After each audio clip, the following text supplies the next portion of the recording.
ಪಾದಯಾತ್ರೆ ಮೂಲಕ ಈಗಲೇ ರಾಜಭವನ್ ಅಂತ ಹೇಳ್ತಾರೆ.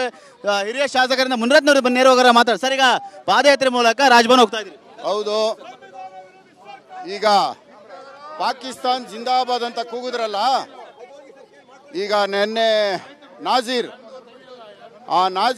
ಹತ್ರ ವಿಧಾನಸೌಧ ಹತ್ರ ಪಾಕಿಸ್ತಾನ್ ಜಿಂದಾಬಾದ್ ಅಂತ ಅಂದವರು ಇವ್ರು ಯಾರು ಬೇರೆ ಯಾರು ಅಲ್ಲ.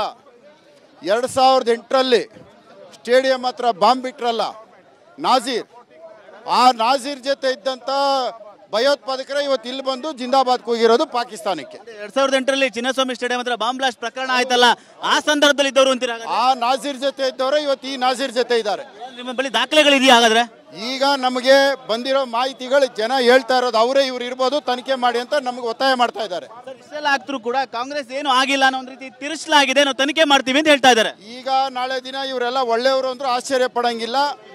ಅದಕ್ಕೆ ಕುಮ್ಮು ಕೊಡಕ್ಕೆ ಏನೇನು ದಾಖಲೆ ಬೇಕೋ ಎಲ್ಲ ಮಾಡ್ಕೊಳ್ತಾರೆ. ಗಲ್ಲಿಗಳಲ್ಲಿ ಒಂದಷ್ಟು ಈ ತರ ಘೋಷಣೆಗಳು ಕೂಗ್ತಾ ಇತ್ತು. ವಿಧಾನಸೌಧ ಅಂದ್ರೆ ಶಕ್ತಿ ಸೌಧ, ದೇವಸ್ಥಾನ, ದೇವ್ರ ಮನೆ ಅಂತೀವಿ. ರಮೇಶ್ ಕಲ್ಲಂಗಡಿ ಕೃಷಿಯಲ್ಲಿ 3 ತಿಂಗಳಿಗೆ 2 ಲಕ್ಷ ಗಳಿಸ್ತಿದ್ದಾರೆ. ನೀವು ಕೂಡ ಅವರಿಂದ ಕಲಿಬೇಕಾ? ಅವ್ರ ಜೊತೆ ವಿಡಿಯೋ ಕಾಲ್ ನಲ್ಲಿ ಮಾತಾಡಬೇಕಾ?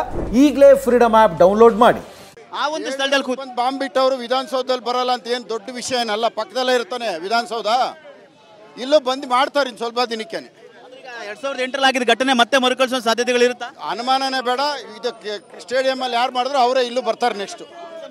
ಗೃಹ ಸಚಿವರು ಮನವಿ ಮಾಡ್ತೀರಾ, ಇಲ್ಲಿ ದೂರು ಕೊಡ್ತೀರಾ ನೀವು? ಈಗಾಗಲೇ ಅವ್ರಿಗೆಲ್ಲ ಮಾಹಿತಿ ಇದೆ, ಆದ್ರೂ ಯಾರನ್ನು ಇನ್ನೂ ಬಂಧಿಸ್ತಾ ಇಲ್ಲ. ಇದಿಷ್ಟು ಬಿಜೆಪಿ ಹಿರಿಯ ಶಾಸಕರಿಂದ ಮುನಿರತ್ನವರು ಮಾತು. 2008ರಲ್ಲಿ ಏನು ಬೆಂಗಳೂರಿನಲ್ಲಿ ಬಾಂಬ್ ಬ್ಲಾಸ್ಟ್ ಪ್ರಕರಣ ಆಗಿತ್ತು, ಆ ಒಂದು ಆರೋಪಿಗಳೇನಿದ್ರು, ಆ ಒಂದು ಆರೋಪಿಗಳಿಗೂ ಮತ್ತೆ ನಿನ್ನೆ ಪಾಕಿಸ್ತಾನ ಘೋಷಣೆ ಕೂಗಿರುವಂತಹ ಆರೋಪಿಗಳಿಗೂ ಸಂಬಂಧ ಇದೆ.